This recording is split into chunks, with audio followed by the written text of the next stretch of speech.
have no idea what you just I said. know, Ellie's being really loud. It's because there's a paletero outside. Can you hear the I don't know what honking? that means either. You can't No. hear the honking? I can just hear Ellie. Like, well, I can't even hear Ellie barking really because it's so loud it like makes your mic cut out. Okay, can you hear me now? Yeah, I can Will hear you stop? you. Okay, so there's a dude outside that's honking his horn because he's driving around selling what I think are paletas. Or he could be selling, the street corn, Uh-huh. because it is a crisp 55 degrees today. Perfect elote weather. I am mad that they weren't selling street corn when I Because it was visited. 100 and some degrees. It was hot. I don't care. I wanted street corn so I mean, we did get bad. it. We just got it in a cup.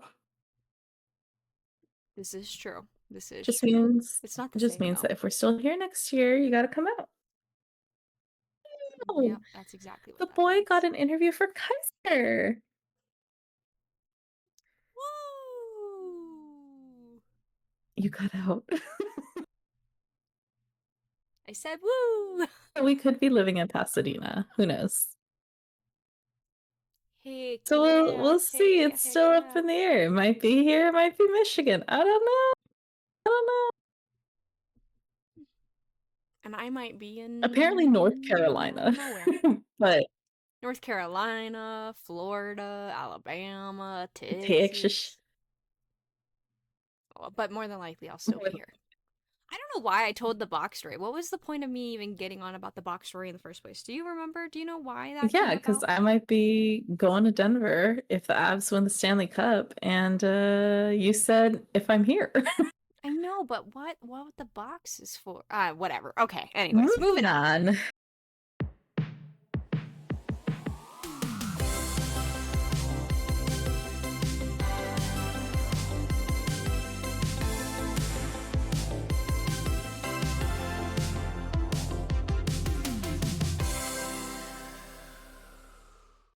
Let's hop in our Wayback Machine and jump right back into Vampire Academy. Vampire Academy. Whoop And whoop. I guess in order to do that, hopefully we figured out how to get the music started. But welcome back to Hot Takes and Paperbacks.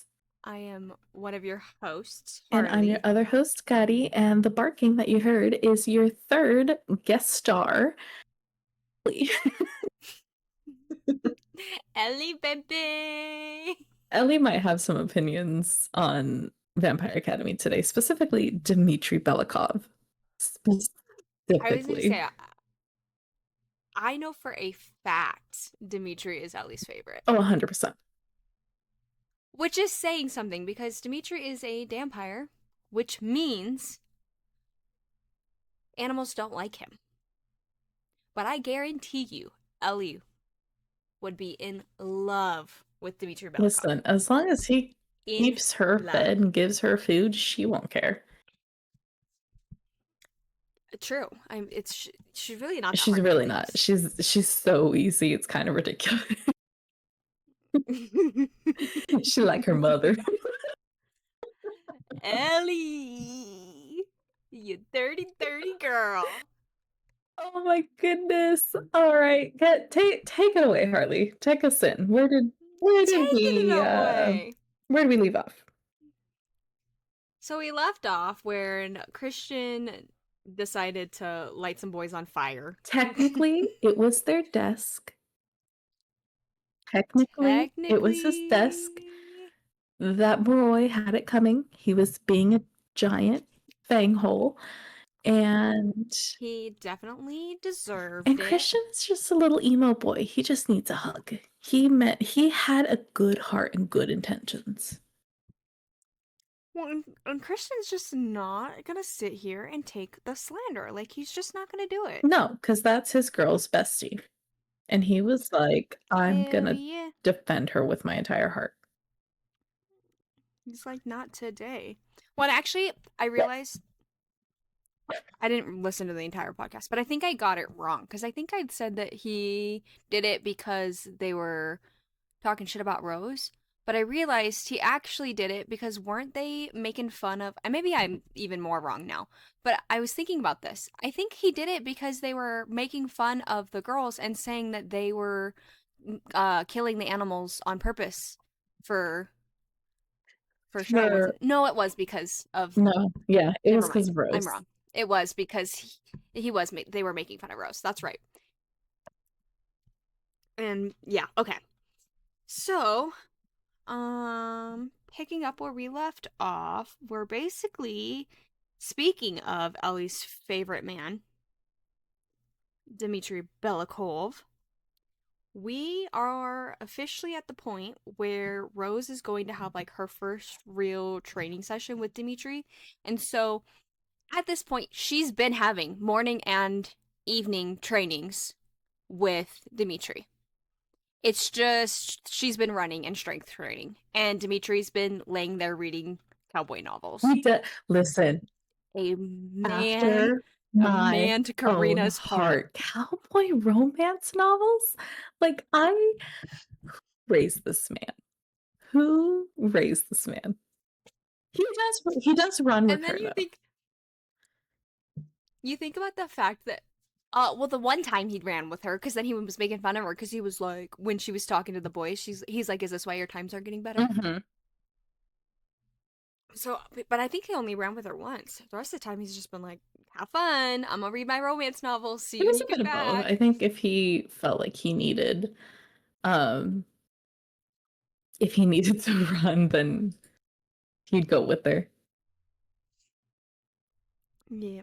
And another thing too to talk about that we have not brought up yet, the fact that Dimitri wears a duster Oh, jacket. he's Spike. I totally forgot Oh my that he wore a god. duster jacket. So no, was it Angel that wore? It was Angel. For all of our Buffy the Vampire Slayer girlies, I'm just picturing Angel's duster jacket when he like pops the collar up when he's feeling like extra moody and mysterious. It's that's what I'm picturing. Panties melted. Um, and now whenever I'm picturing it, it's a little dumb. You're a guardian and you're wearing a duster jacket. Come on, come on. At least wear a leather jacket like uh Spike. And they're also in like Montana, aren't they? Montana, Minnesota, one of those Mhm. cold Mhm. ass. You need a Yep. puffer jacket. You don't need a duster jacket. You need a puffer because it is cold. It's cold. It's snowy. It's wet. It's disgusting. Get out of the duster, get in the puffer, then we can talk. Out of the duster into the puffer. I disagree. I'm here for the duster. The duster like really just does it for me. That is panties It's gone. it's the They've romance for melted. me. It's the cowboy novels for me.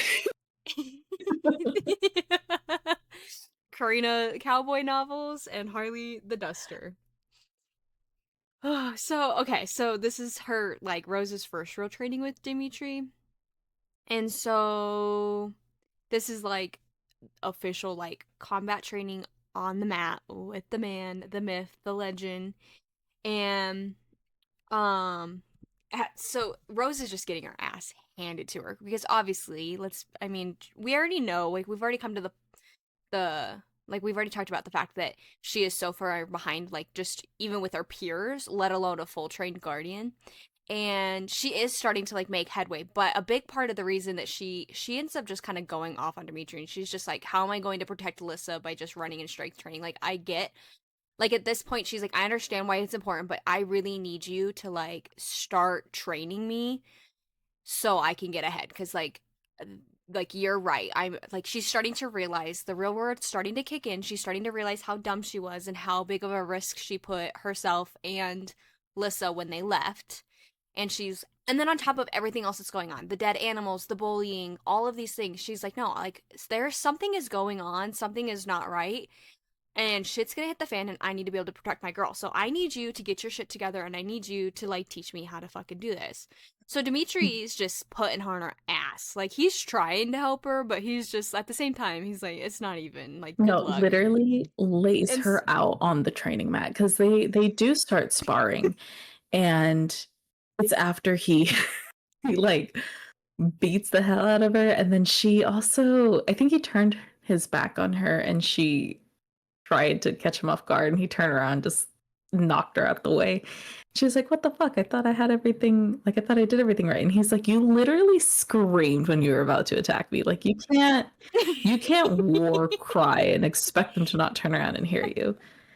But we do get Yeah. to one of my favorite character developments, which is Dimitri talking about his past and how he was raised. Specifically, how he did he kill his dad or did he beat up his dad when he was like 13? He He beat beat up up his his dad. dad. Yes. Um, Mhm. Mhm. and they're, oh my god, they share, like he becomes human at like truly human at this point, and just gives us an insight as to why he's so guarded and why he's so intense about Rose doing Rose things, and Rose kind of portraying herself as this easy kind of vampire girl because his mom had been taken advantage of. And he's like, I want better for you. He's like, I see that you have the ability and the, what's the word, the prospect to be better, Well, like the the potential potential, as that's the well. word, to basically be like her mother or to be better, because her Rose's mom is one of the top guardians in the world, right? Like in their same little Yeah, community. Um, absolutely. Mhm. and Rose kind of has this little like, oh, like thanks for believing in me. And then she said something about she doesn't want to cut her hair. Like she's excited to become a guardian. Hold on, Oh, hold okay. on. I have a part I want to read Okay. first. So, going back to like her sneaking up on Hmm. him. So, she sneaks up on him and he like she's like Karina said, he puts her down on the mat cuz she like war cries. Full on war And cries. so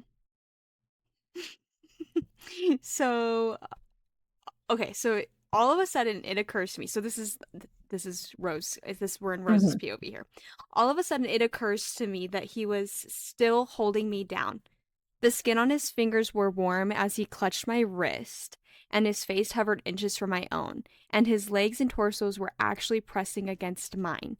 Some of his long brown hair hung around his face, and he appeared to be noticing me too, almost like he had the night in the lounge, and oh god, did he smell good. Breathing became difficult for me, and it had nothing to do with the workout my lungs had just, or my lungs being crushed. Hot, I. Uh, hot Pluto. He's so fucking hot. And you know, we this is when we also learn like this is like you said because he starts talking about like his childhood a bit and like kind of opening up. That's also when we learn that he is 24, And she calls which him an old man, which, girl, oh, we love an age gap. okay, it's, isn't that, I guess, yeah, technically it is that much of an age gap because she's literally 17, which, No, she's 18. mm, is she Yeah, she's 18? 18. You sure about Mm-hmm. Yes, she turned 18 while they were gone. that? It's her senior Okay. year. Either way, I'm just like, she she calls him old. And as a 30-year-old rereading this, I'm like, Rose, put him up. Stick him up. What do you mean 24 is I don't old? know. 24 is old. Bro, coming Coming from a 28-year-old, 24 is ugh. fucking old. Anything after 21, in my opinion, is just you're But I fucking guess to an old. actual You're done child for. Like, that doesn't have their frontal lobe developed, yes. 24 is old. even as a 28-year-old with my frontal lobe, 24 is old. I'm not kidding, Karina. Anything after 21, you're just done for. Forget it. 20, Hips, gone. 25. Back, done for. Give him a couple years. 25. No. And we No. agree to disagree. Either way. Old. Old. They Done for. he yeah, no, I chewed through Home Depot when that happened, when she realizes him and he realizes her, because they do have this kind of bonding moment. Not kind of, they do have a bonding moment where he kind of sees like she is taking it seriously. He divulges a little bit of his past. And then I chewed through another Home Depot when he when he comforts her about her hair, Yes. Yep.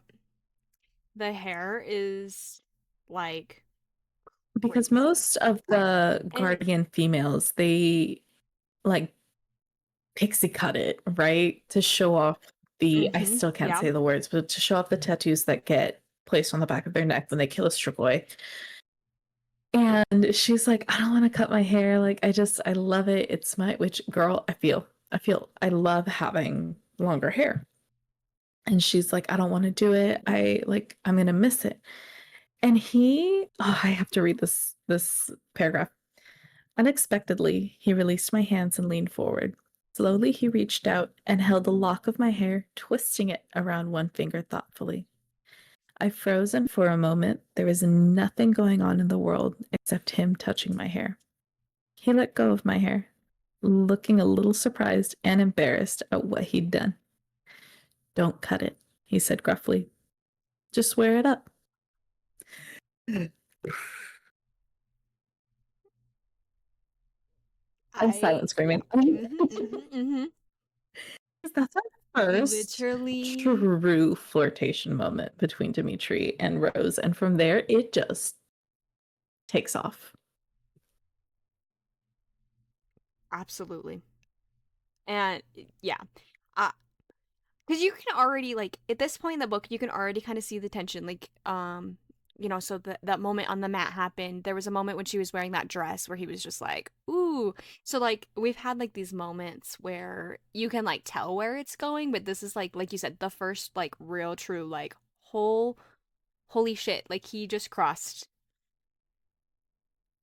like officially crossed the boundary Fully. of He just like fully crossed the line and was like, yeah.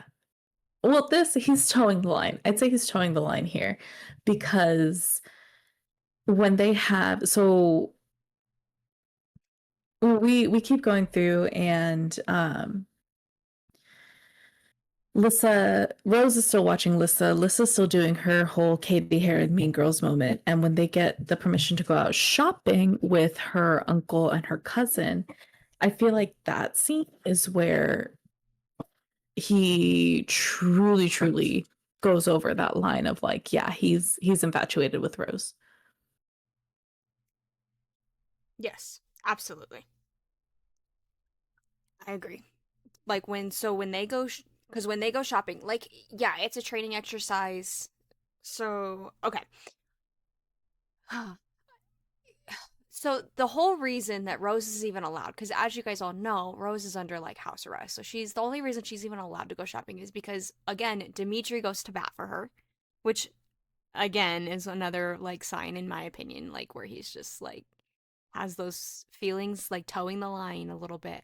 Cause he is Lissa's like full-time guardian now, and it's like he fights so hard to like make sure Rose is at every little thing that involves Lissa like not being at school or doing something. Like no matter what it is, he's just like so for example, when something happens, like one of the animals gets killed or something, he fights tooth and nail to make sure that Rose goes with, right? And so for this, again, he like goes to the headmaster and is like, this could be a good learning exercise for her. It's really important that she attends. And it's not only like, yeah, it is a really good learning exercise for her. Yes, it'll be, she gets to kind of see what it's like out in the real world. But also like Dimitri wants to get her out. Dimitri wants to make her happy. Dimitri wants to see her smile. Like, that's just like the facts. And that's proven because when they go on their trip to the mall, Rose is, like, she's doing everything right. She's not trying on clothes because she can't, she like realizes she can't try on clothes anymore. She realizes those types of things because if she's trying on clothes and something happens to Lissa, now Lissa's compromised and she's compromised and isn't able to protect Lissa, right? And so you see like more and more where she starts to realize kind of like the whole cutting the hair thing and then the never being able to try on clothes and all of that type of stuff starts to become like more realistic to her too. So it is like yes, it is a training exercise for her, but we also know that it's also like a way for Dimitri to see her like be happy and smile because what does Dimitri do while they're on this little mall trip? He well, Your he bought her, her lip the gloss lip gloss, that's what it that was. she was talking about. It was her lip gloss. She was talking about how she was running low on it. It's her favorite lip gloss and she's running out of it. She's running low and she doesn't know how she's going to be able to get more.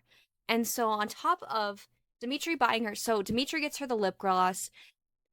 Rose or not Rose, sorry. Lissa buys Rose the dress. So cuz they have a school dance coming up. So Lissa buys her a dress. Then they see this really beautiful rose pendant that's too much money even for Lissa's deep pockets cuz Lissa's got money Mhm. money. Um and then Dimitri gets her the lip gloss. So And they have nothing really crazy happens at the mall. Like there really wasn't a whole lot, right? Like other than just like those few little just those things. few things and just kind of But really, it was Rose was noticing how, like, Natalie, which is Lissa's sort of cousin, how she was just like trying to soak in as much attention from her dad as possible because Victor is so focused on Lissa and Victor sucks. Like his daughter is just chopped liver when it comes to Lissa and like it hurt my heart to where Rose was even like, wow, like I really hope that Victor treats her better because that's his daughter. But Rose and Dimitri have this little kind of flirtation moment before they hop in the car where she's like, "Did you see the dress?" And he's like, "Yep, I saw the dress." I forgot about that. And she's like, well, "What'd you think?" Did she say something along the lines of like, I'm gonna break a bunch of schools or something, or like, hold on, where? Okay.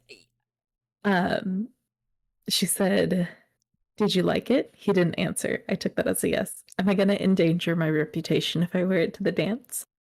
When he spoke, I could barely hear him. "You'll endanger the school." That's it. Yep. You'll endanger the school. Yep. Because it's a saucy dress that Lissa got for her because she's like, it accents your curves, like you gonna be Hmm. looking like a whole Thanksgiving feast. Yep. You'll endanger the school. And then so that was and that conversation happened in the car because that was also kind of when she was also learning like more about her responsibilities and her duties about how like she's like I'm never gonna be able to try on clothes again. And Dimitri's like, well, you will. It's just you have to do it like when you take your time off, like when you go on Mhm. holiday. And she's like, I'm never gonna do that. Like I'm always gonna be with Lissa, which I mean I don't blame her because we also learned that like the reason Dimitri got assigned to Lissa is because he lost his Moroi when he was on holiday. Yeah, like it wasn't even necessarily his fault. He literally took a vacation because we all got PTO saved up in our bank. And it was during that time when, because don't they also, there's a reason why they're in pairs, right? That way there's always one other guardian with Yes. them when the other one takes time off. And Yep. his partner was either killed or just wounded. So his Moroi, who ends up being, was it, I can't remember his name, Jack or Jesse, the fang hole that was trying to nom on Oh, Rose. It uh, was like his uncle or someone, Jesse, Jesse. Yeah. someone related to him. It's Jesse's. And Mm-hmm. that's the other reason why Dimitri was kind of like a little more angry than he should have been. I'm like really hard on Jesse too because he's like, no, Because he knows how, yeah, you know because he better. knows how his Moroi acted. Like his Moroi, they were friends. They were really good friends. And I he mean, lost because his, they went to school together, just like how Rose and mhm, Lissa and are. he lost his best friend. So Yep. he holds that guilt. very close to his heart. And when he shares that with Rose, she's kind of like, "Oh shit, like this is serious. Like this is real. Like this is real Yeah, life. Like this is going to be the rest of my life and what I'm looking at with Dimitri is what I need to strive to be, if not better." absolutely. Yep.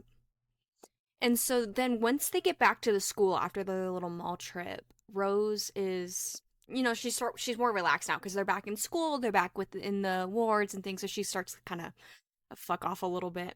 And she's jumping up on top of the like tables, but like on the seat part of the tables and like walking and talking. And she ends up, her foot like breaks through one of the planks and gets caught and she falls. And she hurts her ankle bad enough to the point where she actually passes out from the pain She broke her shit. and Like has to she be, snapped her shit she's done cuz her for. ankle went And one way and so, her body went the opposite way. yeah, there's the foot and there's the body. And so Rose, she wakes up in the hospital and Dimitri's next to her and he tells her that she's okay, everything's going to be okay, and that she wasn't seriously injured. And Rose is like, there's no fucking way. What do you mean I'm not seriously injured? But at the same time she's relieved because she also was like, I can't take even 2 days to recover, let alone the freaking 6 to 8 weeks, whatever it's gonna be for her freaking ankle to heal. So she's also like relieved, but she's also confused by that because she's like, "What do you mean I'm not seriously injured?" Um, and she's still like bummed out because obviously she still has this like ankle sprain that's gonna like, because I think they said that she had to like kind of take it easy for a little while.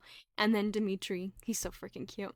He's like, "Would presents make you feel better?" And that's And then where that's when he gives her the lip and gloss. then she also opens up this package from Victor. Victor. Victor And gave her mhm. the rose necklace that Lissa was looking at, and he left this The note, hella expensive yeah, one. and was like, congratulations on your first day as a guardian. Like you did really great. Lissa's in great hands, blah, blah, blah, blah, blah. And it's a gorgeous necklace, but it's also like, Mm-hmm. that's way too generous. Like, It's way too generous. And he says, he's like, I'm happy to see you didn't suffer any serious injuries. Um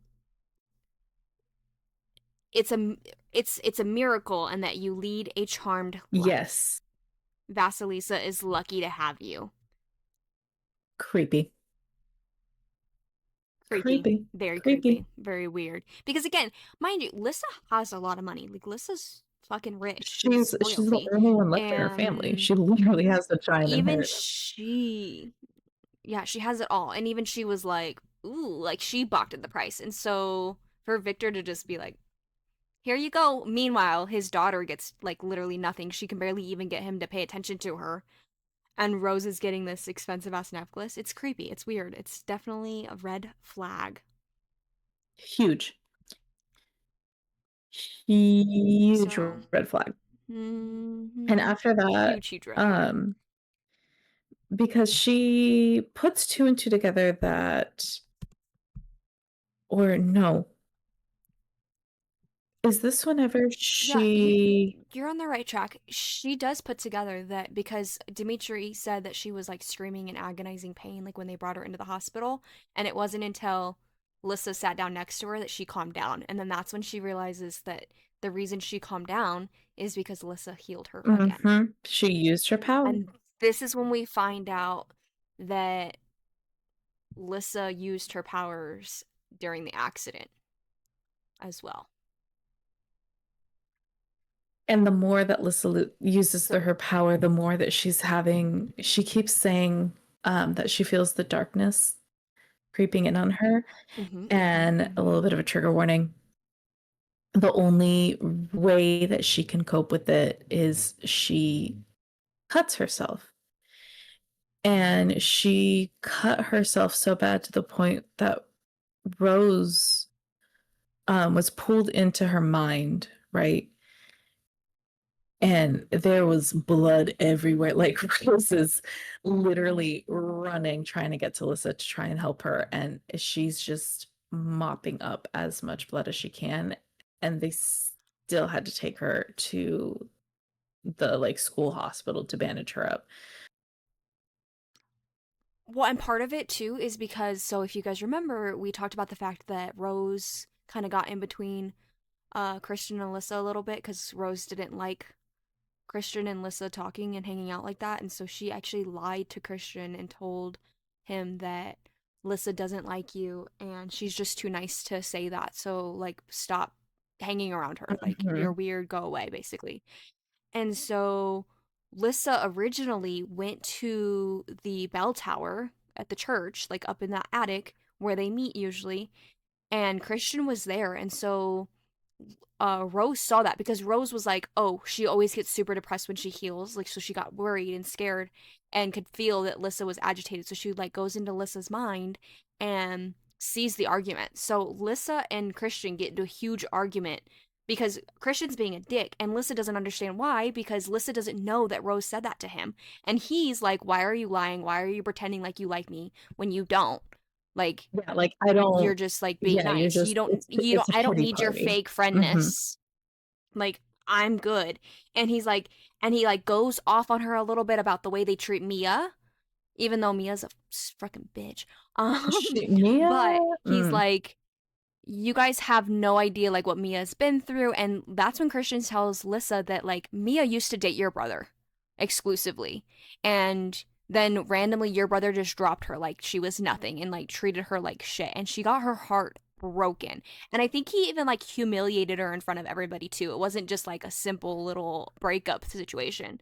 And Rose or Alyssa's like, that's not true. He would never do that. Like she's like, my brother was a good brother. My brother was nice. And he's like, well, of course he was great to you, but he was not great to everybody else. Like the brother that you saw is not the brother that everybody else was dealing with. Mhm. And so he was just like, quit lying. Like you're lying to yourself. You're lying to everybody. And he even calls her out. He's like, you're compelling everybody around you because she's on her little, like you said, her little Mean Girls Mhm. quest. And so he leaves. And when Christian leaves, that's when Lissa cuts herself Yeah, again. she's So, spiraling. She's hardcore spiraling because she had but Rose can't. one other person that she could trust, and that was Christian, and Rose was being an overprotective twat waffle and pushed Christian away. Pushed him away too. So now Rose is in the hospital. She's feeling guilty for that. Christian, now she's like confused with the Christian situation because she actually liked him. And now he's also like being mean to her. He's telling her stuff about her brother that's like who she loves and like holds very close to her heart and thinks very highly of, that now is maybe not the way that she thinks he's supposed to be. And he's also dead, by the way. So it's like dead brother, best friends in the hospital, potential boyfriend friend guy thing who she's been like getting along with really well and feels like she can have real genuine conversations with is now also gone. And oh yeah, I also use my power that makes me freaking depressed as shit. And so yeah, so what is she gonna do? She hurts herself. But Rose can't leave the hospital. They won't let her. So it's Dimitri that actually runs. Because Rose is like, this is where she is. Go That's get her. right. Like, you have to go get her. You have to go save her. Like, you have to go. So Dimitri is the one that runs to go and get Lissa. And so Lissa finds out in time, or sorry, Dimitri gets to Lissa in time, brings Lissa back to the hospital, but Lissa passed out because she lost so much blood. She actually passed out. So she had to have like blood transfusions, multiple feeders to kind of bring her back. And when she comes back around, Rose goes to like see her, obviously. And Lissa's pissed. Lissa's like, you told them? Because Rose couldn't leave the hospital. So she's like, what did you want me to do? Like, obviously, I had to tell them. Like, I couldn't just. Because they'd been keeping it a secret, the fact that, like, Lissa was cutting and that Lissa had, been, like, super depressed and stuff. So now Lissa's pissed because Lissa's like, you told them? And she's mad at Rose for outing Which her. is Which, fair in a way. in a way, but also, like, I don't know. I guess I don't know. Yeah. It's such a delicate. I've never been in that type of a situation, and it is such a delicate Mhm. thing. But at the same time, it's like your best friend's saving your life. Because if Rose hadn't told them to go get her, then what would have happened? You know? Mhm. She literally had to have a blood Mhm. transfusion. Oh, it makes me so sad. Like, it just, like, thinking about it makes me so sad. It's awful. Absolutely awful. Um, so then obviously, they're fighting now because Lissa's like pissed at Rose for telling them. This is something that like they had been taking care of for years, just the two of them. Never told another soul that Lissa was cutting. Never told another soul that Lissa even had like depression and problems with all these things. Also does never told anybody that she has these powers to begin with. And so Lissa's like, I can't trust you basically, and doesn't really want to talk Yeah, to because her. it also comes And out that so Rose owns up to it being like, it was my fault. Like I told Christian to leave you alone. So mm-hmm, Lissa's mm-hmm, like, mm-hmm, mm-hmm. you're my best friend, you're my sister. Like you, like, why not trust me to handle things the way I've handled it before? And why not trust me to know how to vet someone who's actually a really good guy? And Rose does get kind of like, that's where I kind of side with Lissa on being upset at Rose because it's like, wow, you not only, like, yes, I understand you did it to save me, but you're also still just doing things behind my back without telling me. Yeah, because Because like the she's like, whole it's the whole like not fair. Christian Like, thing. and the other thing, Lissa doesn't feel like she's ever like private to herself because Rose can get into her head. So Lissa's just Yeah. super overwhelmed and super like, just go away, like leave me alone. Like I just want to be left alone. And this is all And happening. well, the bond's one way, so it's like Lissa can't do it back. So it's like you always have to save me, and you always know what I'm thinking and how I'm feeling, but I never get to know how you're what you're thinking or how you're feeling. So it is very Yeah. violating. And this is all happening kind of in front of Dimitri, like they're having this big old blowout. And it's like days before the big dance that they're supposed to go to. And so Lissa just completely cuts off Rose because she's like, I need time. Like they have a best friend breakup and it is rough. Which then also makes Rose even more of a pariah because even though Lissa had done her little freaking, compel everybody to love her and Lissa and for them to be, the bad bitches of school again. Well, now Lissa's not talking to her. So, like, now once again, Rose is turning into a Pariah. whatever that word is, pariah. And so, but nobody wants to like outright be hostile to Rose because Lissa could kind of change her mind at any minute and they could become friends again. So they like don't want to like necessarily like go all out like they were with the bullying, but they also were like not talking to her and like definitely whispering because on top of this, they also know that Lissa went to the hospital again. So the rumor is that Lissa was trying to convince Rose to leave again, but Rose stopped her and like turned her in and that's why they're Mhm. fighting. And then I don't remember what the rumor was on why she was at the hospital. But everybody also knew she was at the hospital. So that was like a whole big deal too because but and Lissa's kind of the one that's like running the show here. So Rose is now just out and like by herself, just floating around. She's doing her classes, doing her training, and now she's like nobody to talk to except for like her friends, the other guardians that are like her friends, like Mason. Mason and stuff like that. We love Mason. Mason's such a sweet guy, such a sweet boy. Speaking of Mason, he's the one. So like, because a couple days go by with them not speaking, and now it's like the dance time. And so who comes knocking on her door? Mason, baby. He says, hell no, you got permission to go to this dance. Get your shit together, put your dress on. We going. We're going to the dance. And as a matter of fact, not only are we going to the dance, but we're going to an after party after the dance and we're going to get fucked up. And so he convinces her to go. And so she gets all dressed up and stuff. And then on the way to the dance, they run into Dimitri and another guardian. And she says that like Dimitri could not stop looking at her. Like he literally was just like too stunned to speak. Because mind you, she's in the dress that is like, Risque. it is detrimental to the entire school. Not just him, the entire school is about to implode and blast off to Pluto. They also find out that Mia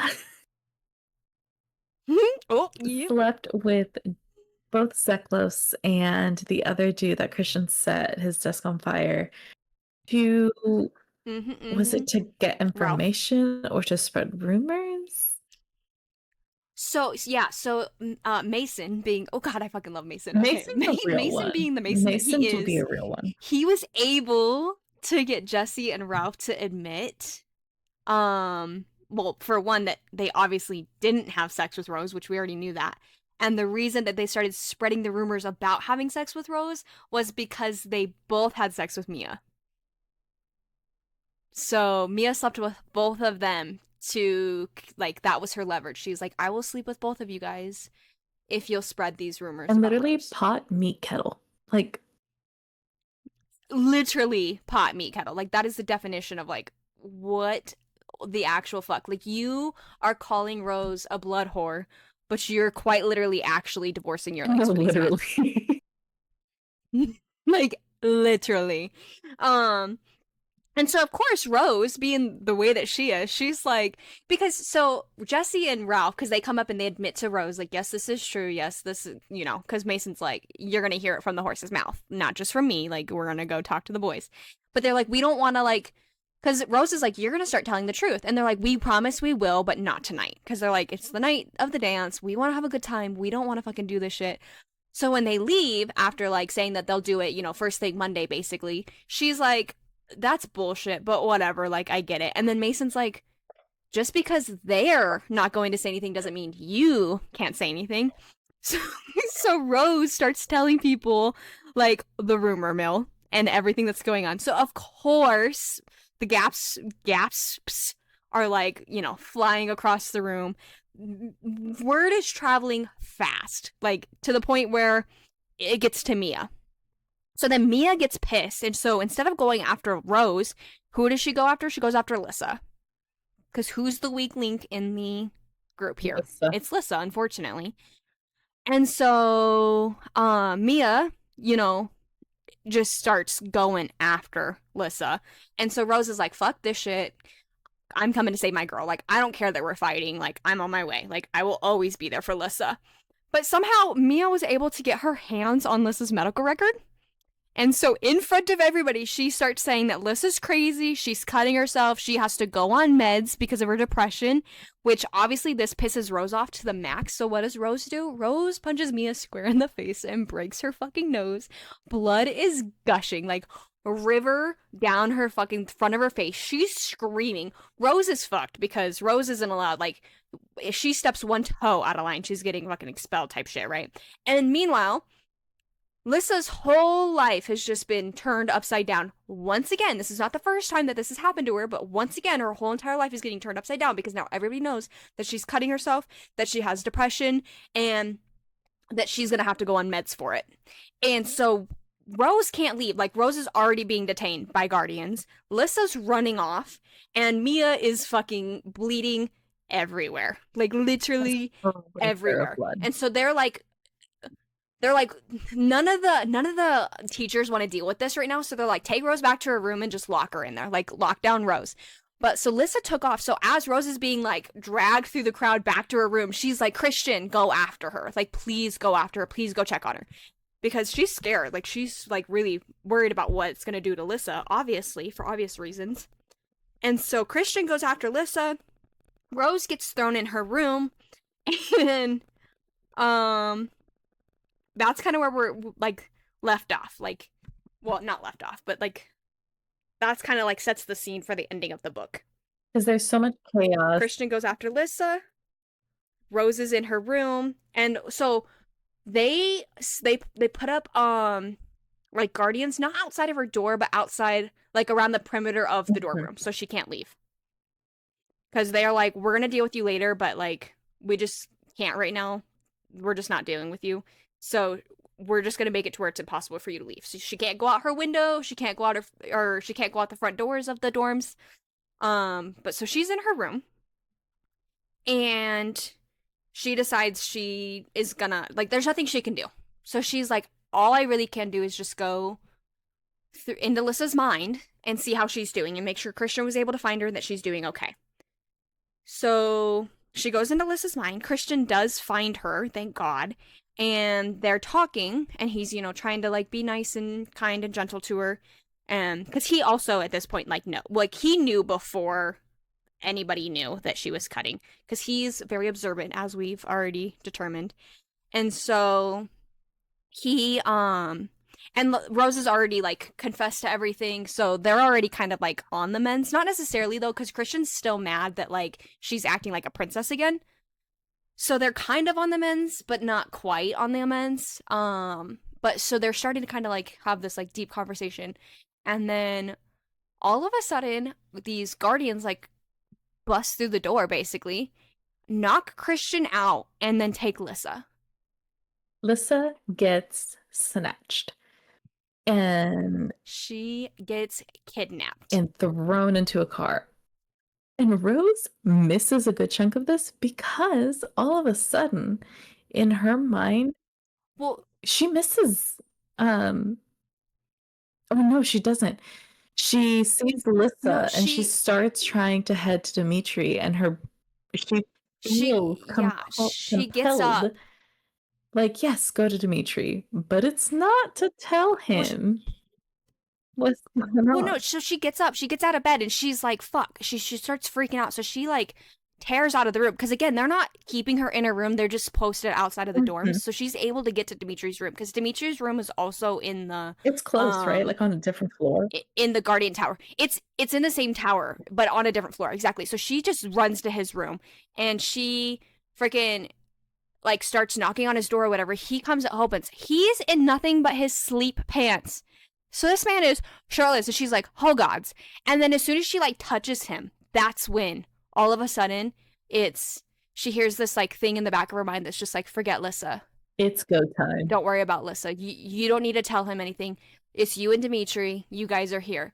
And she basically launches herself at Dimitri. And Dimitri's like, whoa, whoa, whoa, what the fuck? And before he even has time to like really stop her, he's now also like kissing her back. Like, and he is full blown taking off her clothes. They are going at it. And mind you, like at this point, Rose, despite what everybody says, Rose is still a virgin. So everybody calling her a Ooh, freaking blood whore, all of these things is just not true, because she is a virgin. And not anymore. I think Dimitri even knows it. And he's like ripping her clothes off, and he's like, are you sure? Are you sure? And she's like, yeah, I'm sure. So he takes off more of her clothes. The man removes the rose pendant. The really expensive one that Lissa couldn't afford to buy her, the one that we're like in awe as to why Victor, of all people, would buy it for her just because she did a great job on her first outing.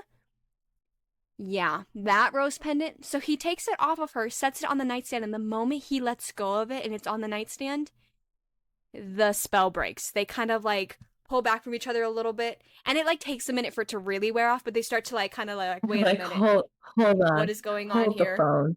And then it starts coming back to Rose a little bit too. Like Rose is like, wait, I'm supposed to tell you something. Something's wrong. I need to tell you something. And Dimitri's like, nah, fam, something's not right. So he picks the pendant back up, and as soon as he makes contact with the pendant again, they start going at it. And he's like, fuck. So he drops the pendant, pushes himself away from Rose, and he's like, it's spelled. It's spelled. And she's like, and then it all kind of like comes back to her, and she's like, fuck, Lissa. Lissa's in trouble. Lissa's in danger. We have to go save her. And he's like, shit. So he's putting clothes on as fast as he can. He's putting clothes on Rose as fast as he can. Then he's out the door. He is off. And everybody's like freaking out, and they're like trying to stop Rose from leaving. And he's like, no, no, no, no. Like we need She's on GPS. headmistress Corvus right now. Like, and every available guardian, like right now. Like Lissa's been kidnapped. And then on top of it, because mind you, people still don't really know the extent to their bond, so they think that she's Mhm. lying. They're like, and Rose is like, no, I'm literally in her head. She's in a car. They're 35 minutes away. And they're like, how did they get that far already? And then Dimitri has to make up some bullshit. He's like, oh, well, she was under a spell that made her attack me. Oh, yeah, boy, she attacked you, all right. She attacked him the way I She attacked attacked you. Like, she went at him. Yeah, yeah, she sure He did should attack you. Uh-huh. she had him on his back. She really did. she she really gave him a run for his money. Um so they're like arguing and she's like the more you guys argue, the farther away they're She getting. literally is like, And guys, we continue this in the car. We gotta go. yeah, we'll worry about this later. And then what do the fucking bitches try to do? They try to say that Rose can't Yeah, go. they're like, we can't She take has her. a direct mind link to her. Like, what are you doing? And so she's like, Dimitri's like, nah, we need Rose. She has the bond. She's gonna tell us where they're going. She's coming with me. Like, I don't give a fuck. And we're off. So they take off. And she, in the car, goes back into Lissa's head. So Lissa is now in this, like, weird cabin, like, out in the middle of the fucking woods, far away from, like, I think it's like an hour away from the school, right? Just about, Hour and a half, yeah. maybe. And he's like, we're not staying. Like, we're just staying for tonight because they'd left during the day because again, it's they switched their time frame. So he's like, we're just waiting for it to get dark and then we're getting on a jet and we're out of here. Um, but so Victor, the uncle, he has this disease. I can't remember what's it. Do you remember what it's called? I can't remember, but they said it's some sort of like degenerative I can't remember what it's called disease. either. It, it is, and it can't be healed. Like, and it's like so the Moroi don't get sick often, but when they do, it's like it's gonna kill you type of a thing. And so he's like not very old, but he's aging. He might as well be fucking 85 at this point. Like he is done for. He is out the door. Like he is not gonna survive.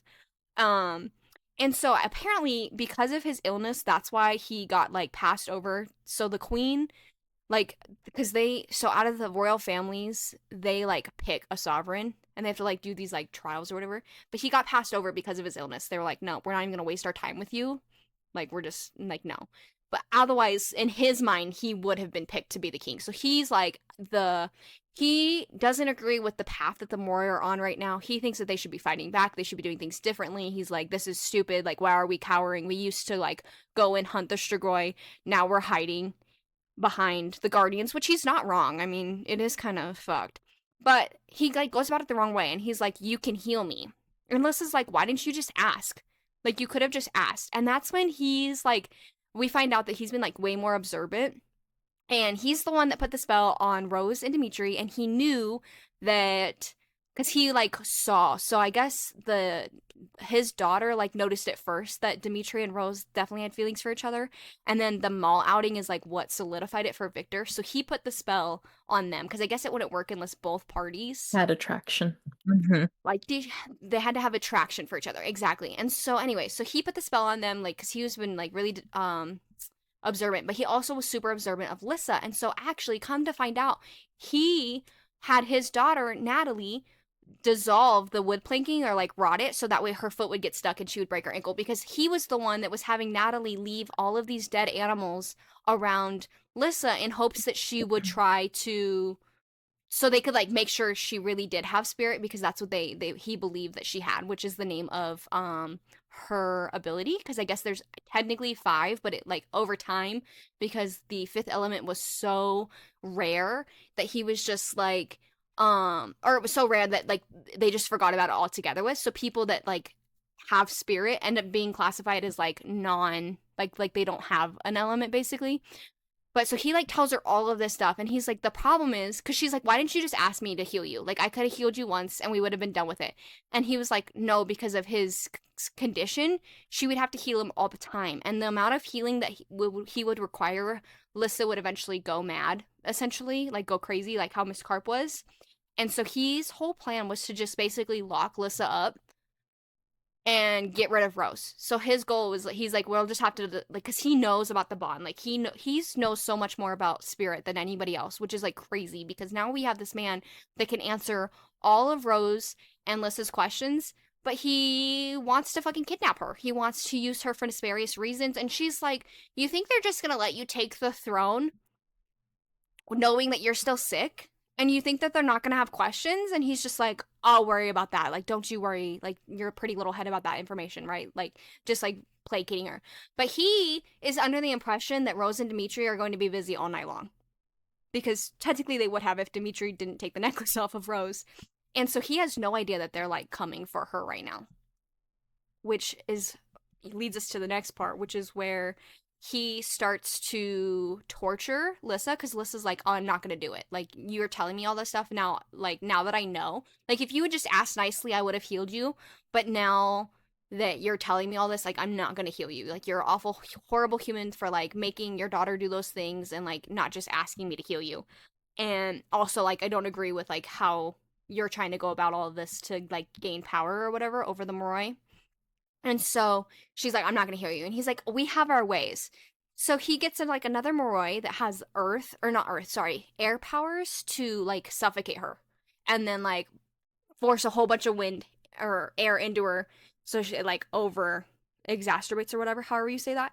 And so they're using torture methods to the point where she's like, she gives in. So she heals him completely.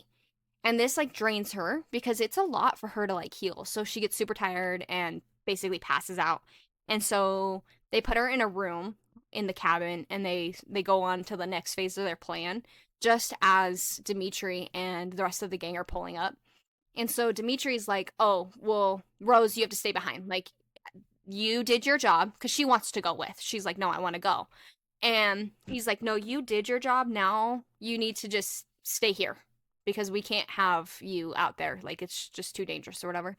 So they set up their plans or whatever and how they're going to like do the perimeter and like how many people are there, blah blah blah blah blah. And so Rose is like, "Fine, if I can't do anything, I'm at least going to watch through Lissa's mind so I can watch like the badass guardians fucking beat their asses and get Lissa back." And so she pops into Lissa's brain just as Lissa's coming back from like passing out or whatever. And Lissa, being smart as hell, is like, I'm not just gonna be a sitting duck. I'm not just gonna be a victim. So what does she do? She goes out the fucking window.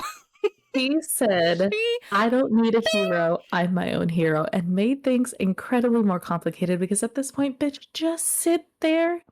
They're literally at the door. They are but on their way. but she doesn't know that because she doesn't have, it's not two-way communication, and and she thinks that Lissa and Dimitri are still tied up because he'd said that. He's like, they're gonna be tied up all night. Like, I'm not worried. And so Lissa's like, nobody's coming for me. Something's wrong with Rose. She doesn't know. I gotta go.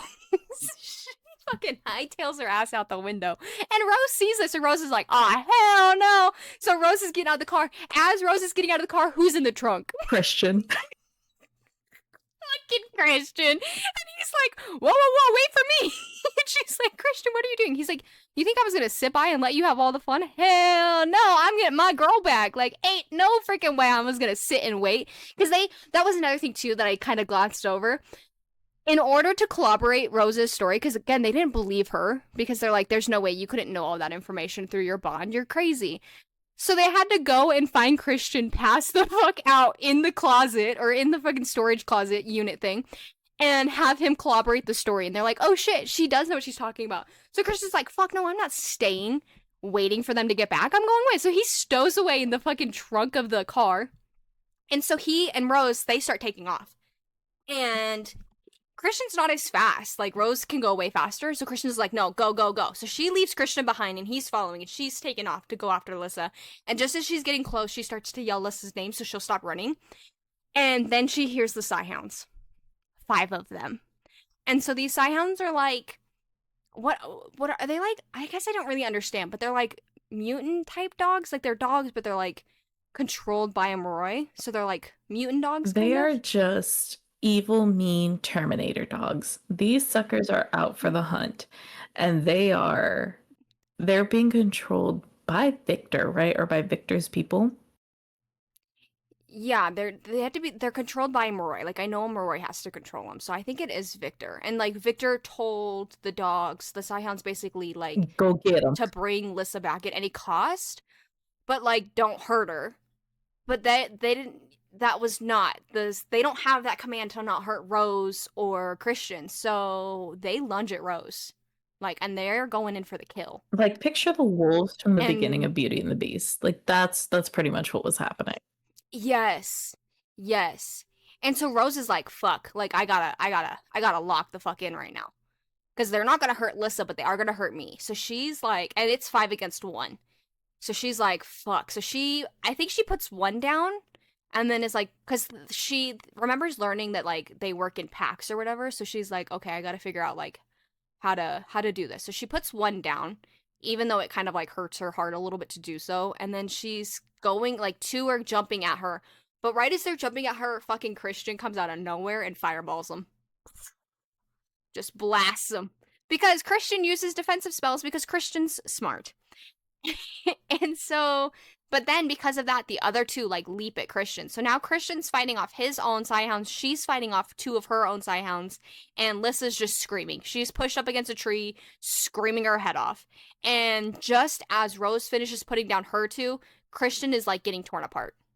Homeboy is like fucked. And as she's going to go help Christian, one of the guardians comes bursting through the trees and shoots them both in the head. Pop, pop, and down the Psyhounds go. But Christian's dead. Like, I mean, he's not dead, but he might as well be dead. And they're like, we'll come back for Christian. We don't have like the resources we need right now. We need to get Lissa out of here. Like, Lissa's the target. She's compromised right now. We got to get her out of here, type of a deal. And we'll send somebody back for Christian. Because again, Christian's like an Ozera. There's tons of them. His branch of the Ozera family is kind of outcasted because of the whole parents turning Strigoi. So of course they're like prioritizing Lissa over Christian's life, which is like annoying. And Lissa's like, no, fuck that. I'm gonna save him. But so she goes to heal him, and she's like, I can't, I'm tapped out. And that's when Rose is like, fuck it, pulls her hair away from her neck and just lets Lissa go to town. So Lissa bites and drinks from Rose so she can get her strength back, and then she heals Christian, which thank fuck, because the way Rose describes Christian, there's no way he would have No, lived. Like homie was there was no done. way. He was done for. He was hamburger meat. He and Lissa knew it. Lissa's like, I'm not fucking leaving. You got me fucked up. So then they get them back, and then what's his nuts? Victor's now like under guard or whatever. So he's like, apparently the school has like a prison underneath of it, which is kind of creepy. That's to be So expected. They're Victor's in vampires. prison. The school now knows that Victor had kidnapped Lissa Dragomir, and they don't know what to do with Natalie, the daughter. So they just kind of leave her to her own devices. Victor's under 24-hour guard underneath the school until the royal guards can come in, like transfer him to the actual Moroi prison, which apparently is like not a good place to be either. It's full blown And Alcatraz and Azkaban as if they had a baby. yes, that's like the best way to describe it. So, and everything kind of goes back to normal. Like Lissa and Rose are good again.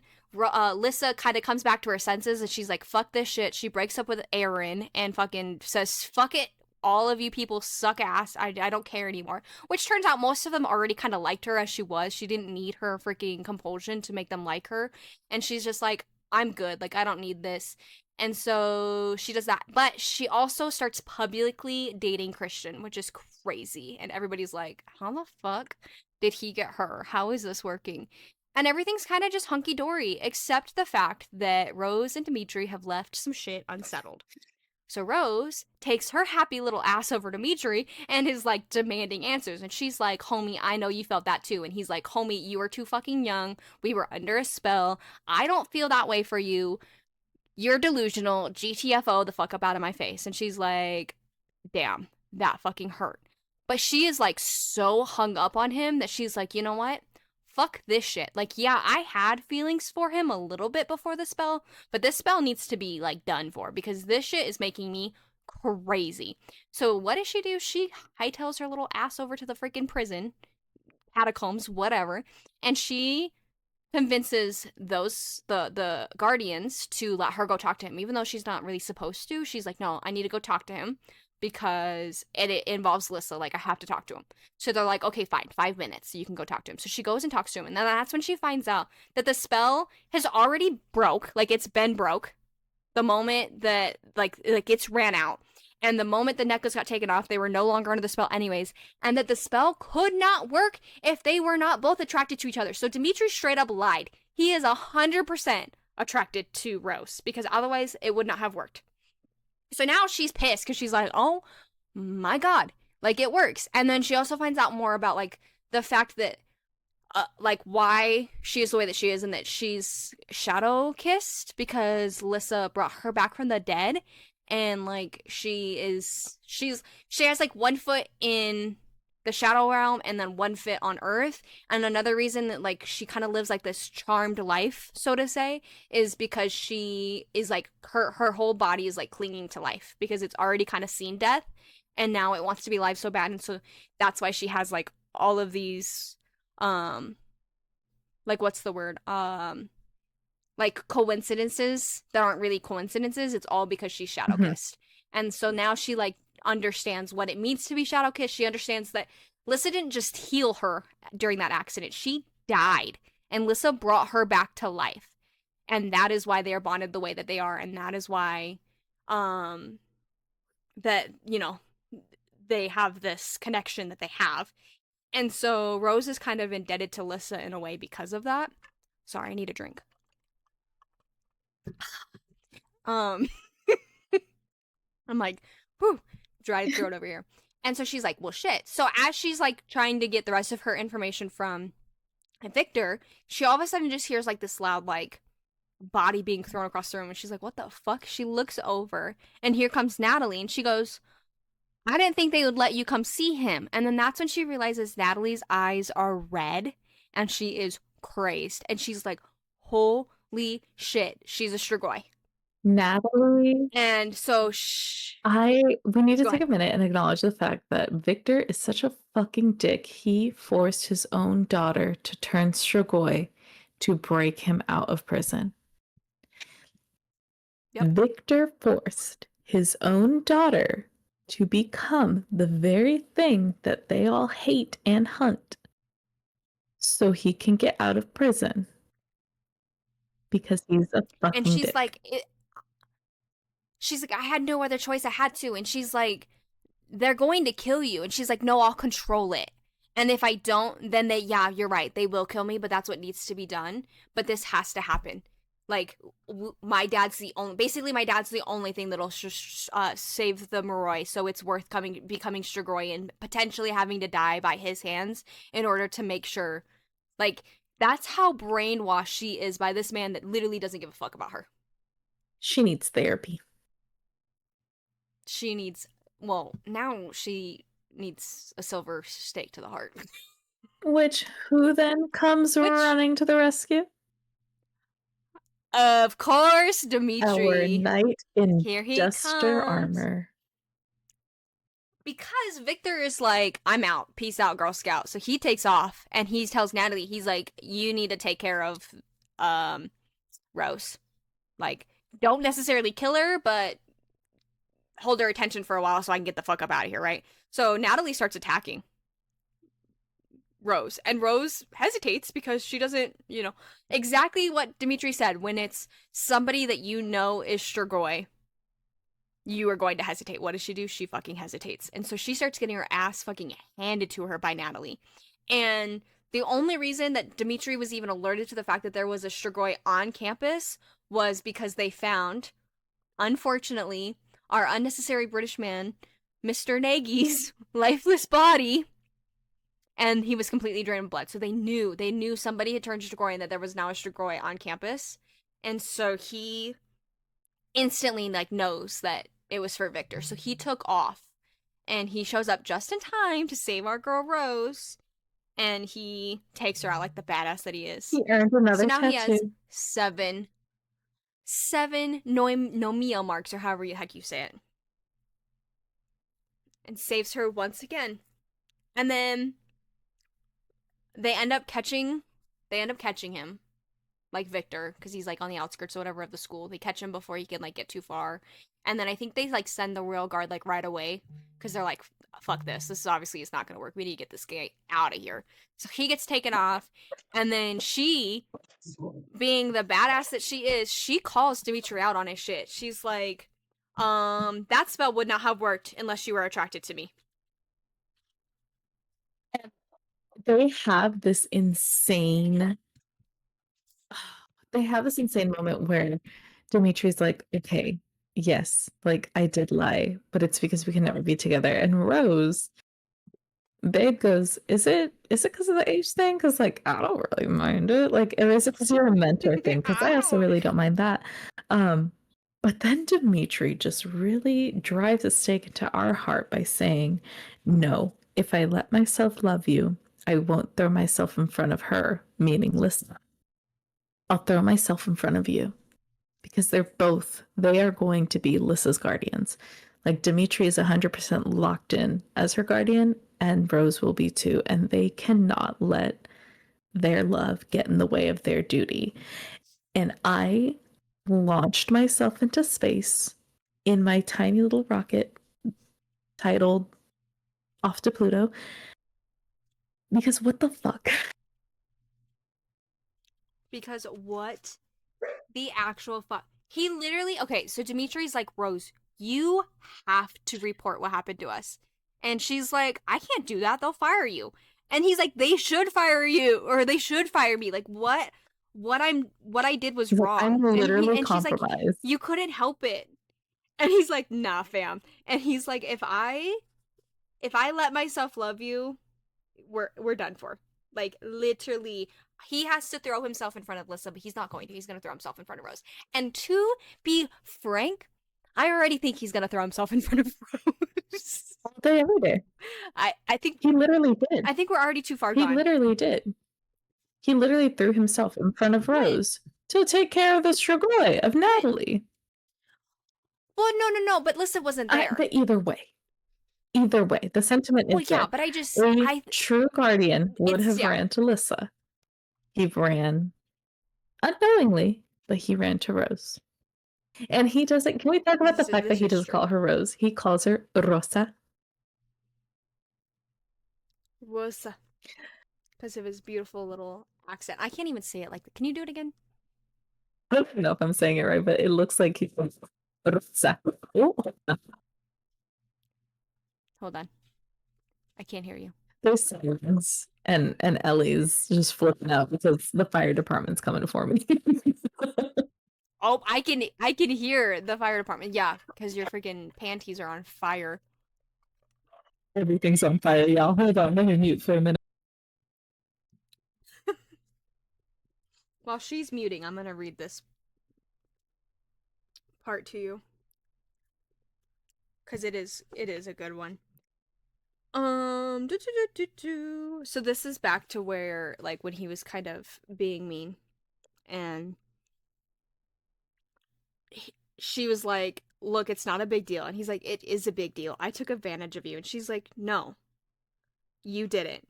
And he's like, Rose, I'm 7 years older than you. In 10 years, this won't mean much, but for now, it's huge. I'm an adult, you're a child. And she's like, ouch. I flinched. It would have been easier if he had punched me. You didn't seem to think I was a child when you were all over me. And then now he flinched. Just because your body, well, that doesn't make you an adult. We're in two very different places. I've been out in the world. I've been on my own. I've killed people, not animals. And you're just starting out. Your life is about homework and clothes and dances. And she's like, you think that's all I care about? And he's like, no, of course not. Not entirely, but it's all part of your world. And you're still growing up and figuring out who you are and what's important. You need to keep doing that. You don't need to be with and you need to be with boys your own age. And she's like, even if you chose not to, even if you chose not to tell, you need to understand it was a mistake and it's never going to happen again. And she's like, because you're too old for me, because it isn't responsible, and his face was perfectly blank. No, because I'm just not interested in you in that way. Which is wild for him to Liar, say. And pants so, on fire. The fire department was actually coming for liar, Dimitri liar. because he was lying about the fact that he has Mm-hmm. feelings for her. But again, there is not a single world out Well, there that they can be together. And she straight up calls him out on his shit because she's like, no, the spell's done. Like, you can say that all you want, but the spell is done. He told me. Like, I asked him. And Victor said that spell is burnt out. It is done. So, liar, liar, pants on fire. You left me, sucker. Hi, Ellie. She's also calling Dimitri on his bullshit. On his bullshit. And that is how the book ends. We are left with angst. We are left with what the fuck is going to happen now, and a little bit of hope because eventually, somehow, Rose gets to talk to the priest or someone, and they talk to her about Anna, sun-kissed Anna, who was Saint Vladimir's guardian, or who they like that was the first Mhm. guardian. And they talk about how no, like he died peacefully in his sleep whenever he was older. Like there is a world where Lissa gets to live a long and healthy life because he had Anna there, because he had a link to keep him human and sane. Well, not human, but to keep him boy um, and sane, To keep him good and and pure. yeah, and walk the line between light and dark because of spirit and how daunting it can be and how draining it can be. Like he needed to have his shadow kissed person, which was Anna and Rose, Lissa's shadow kissed And now and guardian. now and now Rose is hers. Yep. And that's how we end the And book. Like we're that's literally left chewing on like 48 Home Depots because of Dimitri and Rose being unable, like they have to be coworkers, but they can never truly be together. because like Rose does realize like, oh, he is right. Like he can't prioritize me. We can't be in love. We can't like this isn't a relationship that we can have because Lissa is our everything. Lissa's our girl. Which is going to make the next couple years awkward, but you know, it is what it is.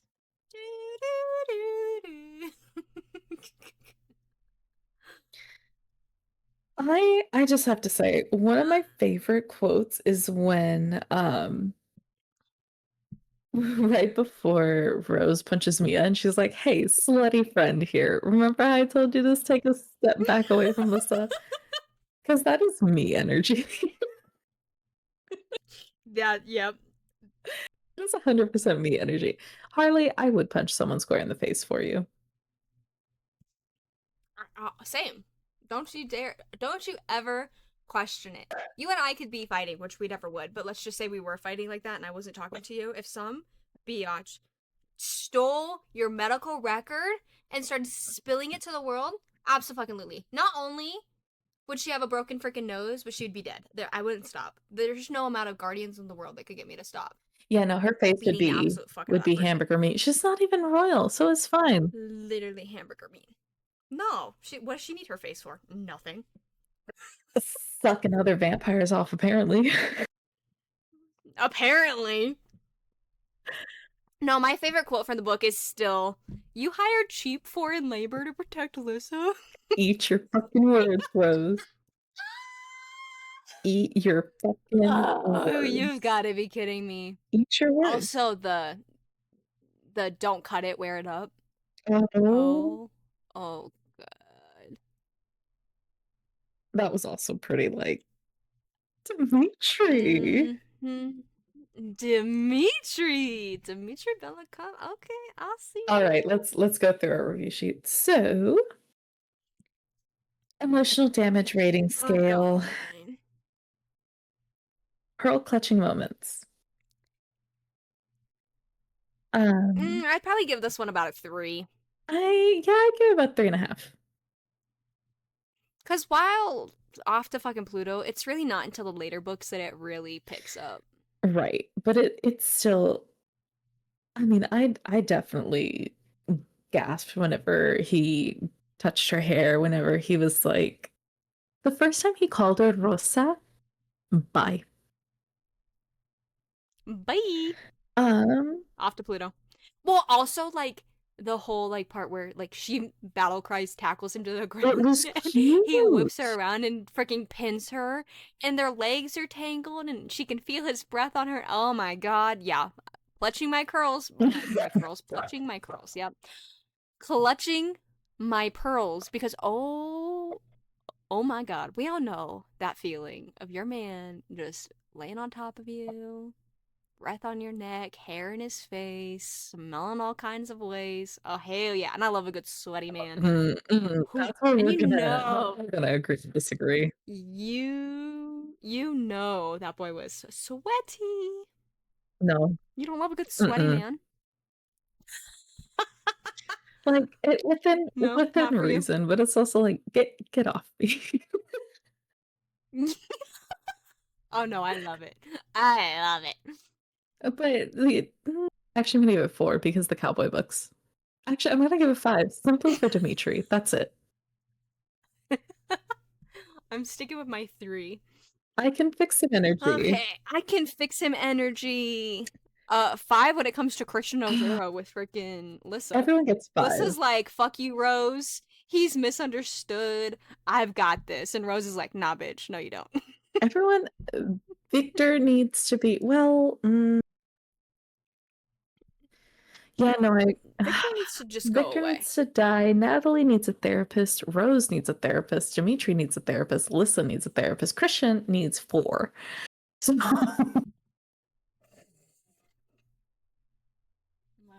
monitor, just 1 second. I'm having technical oh, difficulties. she done unplugged her shit. I guarantee it. Yep, my monitor came unplugged. It's because she was kicking and screaming over her. I was over here freaking having a moment. Fucking shitballs, man. Can you hear Yeah, me? I can still hear you. I'm gonna say mine's a 3. Okay. I did I rate mine? I don't Yes, know. Oh, I said that's 5. fine. I said 5 for Christian Rosera. Um, Okay. our good old, Daddy issues our good old triggered. daddy issues. Probably 2. There wasn't any See, I like don't. That might. there Yeah, was. I didn't. I don't really have that vibe. Well, Natalie. Natalie had Oh Natalie yeah. had her Okay. issues Okay. triggered. You know, yeah, she gets a solid 3.75 for that Yeah, act. I'm gonna give it 2. Homegirl charged Strigoi for that man. Therapy. And what about Home Depot's? Home Depot chewed through 5. Like 10. I ate this shit up when I was young. I know for a Still well, I do. wasn't really young. Couple years back. Still do. It's Still still good. I do. And still now that I know, because I read the entire series, so like I know everything now, and I'm like, yep, all the Home Depots. No one's no one is safe. safe. And we did have an unnecessary British man this time. And he Mr. was technically Nagy. essential. I mean, he was the reason why Natalie became Strigoi, so yeah. Was he hot No. though? No. No. How many IQ points did you willingly sacrifice? I lost any brain 0. cells. Not like I did with Twilight. I am not. Nope. Nope. This is 10 out of 10. This is peak romantasy And behavior. this was full plot. This wasn't just This is, yeah, vibes. This full is plot. full plot. Absolutely. Full plot. For our most unhinged character, it's gotta go to Mia, right? No, Victor. I think Oh, Victor. yeah. Homeboy is like actually Okay, certifiably yeah. fucking Well, insane. and Victor and Natalie, they take the cake. Most questionable decision goes And to Natalie. becoming Strigoi, babe, Yeah. no. But also Mia for thinking she could take on Lissa and Rose. Yeah, Mia gets an honorable mention for that, but it's Natalie and it's Natalie. It's Natalie for I sure. give it honestly, I'm gonna give this book a 4. 4 stars. Four 4 stars? stars. I give it a 5. I give it 4. It's good. It's one of the better YA vampire romanticises that kind of came out of the whole vampire craze of the early 2000s with Twilight or post 2000s with Twilight. Because we had this one, we had the Marked series, The House of Night, whatever. Then we had the Vampire Diaries, then we had Twilight. This one was one of the standout ones that I was like, this is actually pretty good. Like this is decent. Yeah, that in my opinion, it's like one of the ones that to me it wasn't just another vampire book. You know what I mean Right. by Because that? it Like, had so much more to go with it. Now, it it was did get so the good. shit end of the stick, and it did not get a good movie. The movie sucked, and it did not get a good show. Peacock tried, but it was just lacking a lot of what made Vampire Academy successful, and I don't know if it's because they just can't capture the essence of it the way the books did so well. Yeah, awful. Just awful. But they did try. They did Yeah, try. they tried. They did try. Okay, so what you got? What you got for me with our TBR trouble? For our TBR trouble this week, I want you to read. I need to make Oh, sure this is the which first one. which It by the is. way, I did start reading Quicksilver. I am liking it. I am Hell I'm liking yeah. it. I'm not that mad at Saris. Um I need some details. How far I'm in are not you? very I she's being taken to the What's the last thing queen. you She's being remember? taken to the queen. So I'm not very hooked at all Oh. because I was also Okay, okay. reading our book for our next episode and taking notes on that. But I am liking it. I'm liking So, me personally, I don't like a lot of world building at the beginning. I like being thrown in the middle and being like kind of given bits and pieces of the world as we go through the book or go through the series. If you hit me Hmm. hard with a full-blown exposition of what the world is like, I'm gonna snore because it's a little too much textbook-ish information at one go. So I do like that I'm just being thrown in and this girl's drinking piss water. Like it's like, oh, all right. This is where we at. Like, okay. She's drinking piss water and she still managed to kill like three people in one go. So Hell yeah. so I'm liking it. I am liking your TBR ad. Hell yeah. I did not start yours yet. It's on my list still, That's fine. but I'll get there. I'll get there. I did read Pucking Around, so I at least did finish a book. So for you this week, I have Lies of the Fae Oh, okay. Lies of the Fae. by MJ Lowry. Look, is it good? Oh no. No. Is it written well? Also no. Does the plot have a lot of holes? Abso-fucking-lutely. Is it the most unhinged, crazy fucking book I've ever read in my life? Yes. No, sorry. No, actually, that's not true. Second, okay, let me rephrase this. The most unhinged, crazy book of my life that I would actually recommend to somebody? Yes.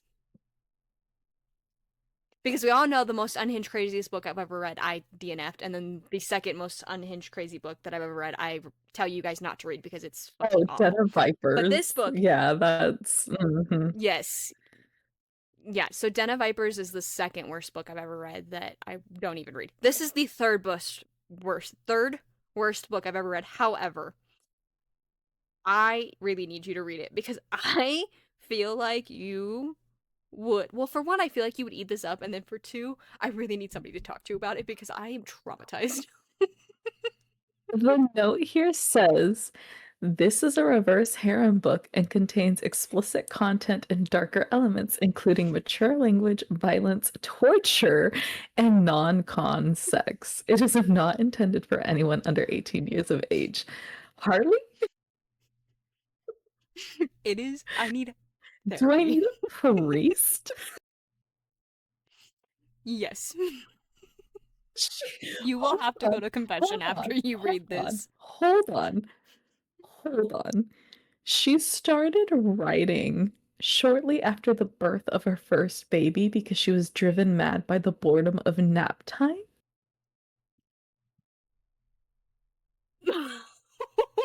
What? Sh- Where do you see I that? am reading the bio of the author. Oh, of the author. Okay. She wrote this book because she was bored. Look, it's not good. It's not well written. It's insane. However, it is. Yeah. I need help. I need somebody to talk to. I need you to understand the level of unhinged that this was so I can have somebody suffer with me. That is why I'm recommending this book to you. One of the reviews, I read this while on Percocet post-surgery, and let me tell you, no amount of drugs can make this readable.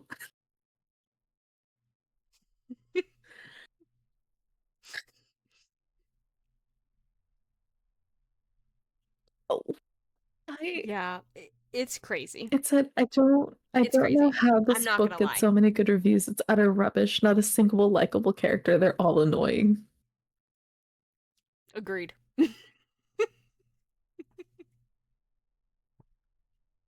I 1,000% agree. Add it. But you We'll know add it. what? We'll add it. I read. You cannot compare this. I finished the You entire cannot compare this to series. fucking. Oh, okay. I thought you were gonna compare it to fucking around. Like you cannot. No, no, no, no, no, no, no, no, no, no, no, no, no, not at all. Not even a little bit. But I read every single book that's written so far because I think I can't remember if it's a complete series or not, but it's more than one book. That is how, like, it wasn't the level. So the only reason I even finished Den of Vipers was simply because I don't like DNFing books. I've only ever DNF'd one book in my life, and it was, I can't even remember the name of the book, but it was just so freaking horrific that I was like, I can't do it. So the only reason I didn't DNF Den of Vampires is just because I seriously hate DNFing books. Den of Vipers, not vampires. And that book was so bad, I actually just got to the point where I started skimming just so I could understand and make sure I finished everything. So technically, I didn't even really fully read it. I just like skimmed probably the last 4 chapters. I skimmed through because I was just like, whatever. How does this end? You rated this 5 stars. This book, did I Yeah. really? I must have been in a comatose. That was probably the delusion speaking because I can tell you right now this book is not good. However, I did finish them all because it is so unhinged that I was like I can't not finish it. All right. We'll You know add what I it to mean? the list. But it's not good. Like I'll be the first to admit to you it is not good. But it is so insane that you can't it's like driving by a car wreck. You can't not fucking look. Like I literally could not freaking put it down. I finished it fast too. Like I read them all very quickly because it was just so unhinged. So that is my TBR trouble for you. Okay. Um. On the other hand, I'm going to give you something that Dimitri would read. Oh god, cowboy Yeah. romance. Hit me. It's called Heartless, Hit me. and it is the second Heartless. book in technically the second book in the Chestnut Spring series. You can read them out of order. All right, I found it. I'm adding it right now. There's an age I gap. need to go to the 1-star reviews. Okay, look, there's an age gap. She's his nanny. Okay. Age gap, and she's his nanny. Like for his Yep. kids? Okay, okay, okay. Oh wait, Somebody is she his nanny? put Yes. somebody said they're humiliated that they read this. Uh, With no context, just humiliated that I read this. I don't know Also, why. somebody else said the word panties is probably mentioned on every other page at least 2 times. I hate panty talk. Well, yeah, because Kate. Why do they be talking about Well, panties so much? because Willa just her panties be flying off with Kate. Listen, he is a grumpalumpagus. It is a sunshine grumpy story.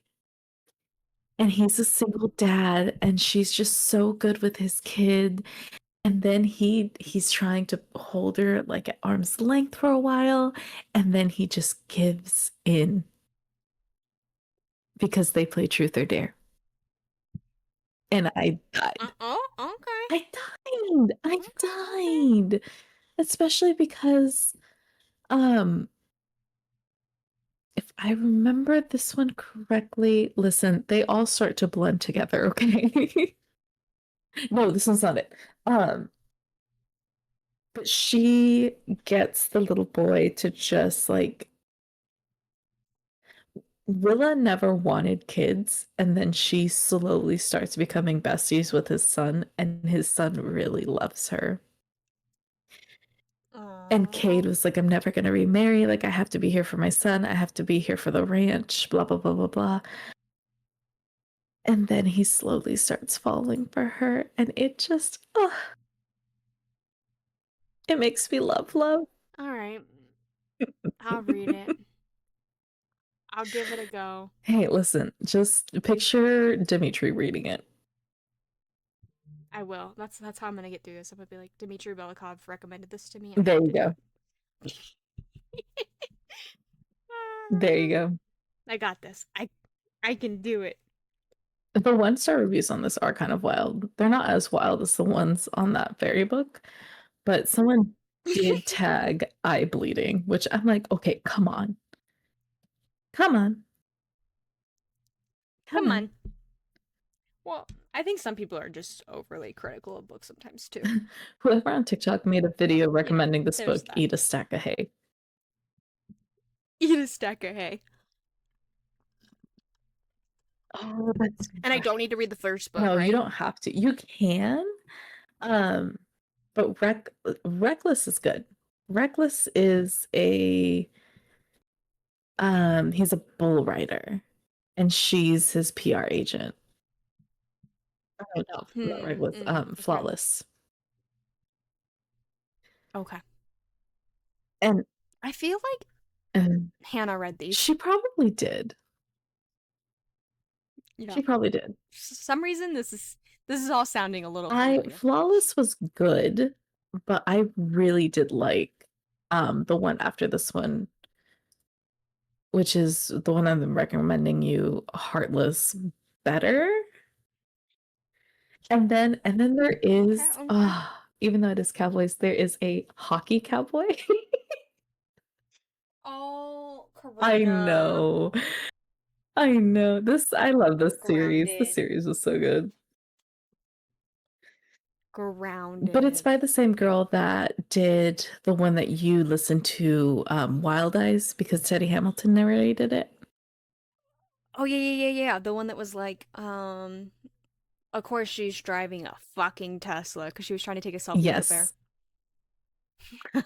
I did like Yes. that. Okay, I'll be okay. She's a Just good give it writer. a gander. I'll give it a gander. I give it a little sneak peek. And Give it a little try. if you guys have your wildest oh sweet Jesus, words are hard. If you guys have your wildest good read reviews, don't hesitate to share them with us. Share your Goodreads reviews, share your book recs that you want us to go through and read, um, or anything that you think we need to add to our TBR. You can send it to our email, hottakesandpaperbacks@gmail.com.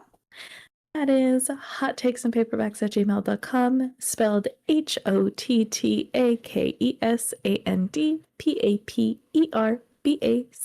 HOTTAKESANDPAPERBACS@gmail.com.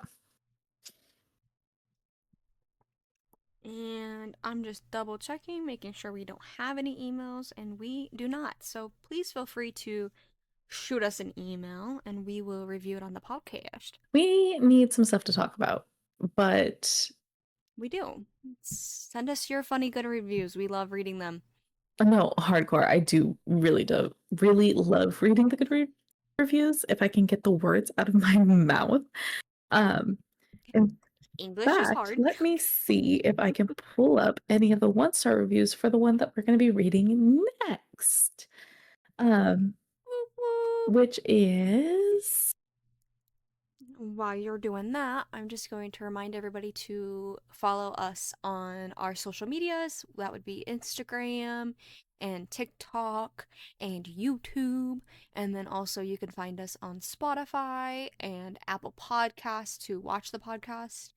And so make sure you follow us there. Send us your review, send us an email, chitty chat on the comments of our Instagram posts, however you guys want to do it. we will respond. And yeah, we'll We post love to yap. we we will respond, and we also post a new podcast every other Thursday. So at time of recording this, the this podcast doesn't get posted till after Thanksgiving, but every other Thursday, we will be here, bright eyed and bushy tailed for you to hear some craziness. One of the reviews says this is the dumbest thing I have ever read.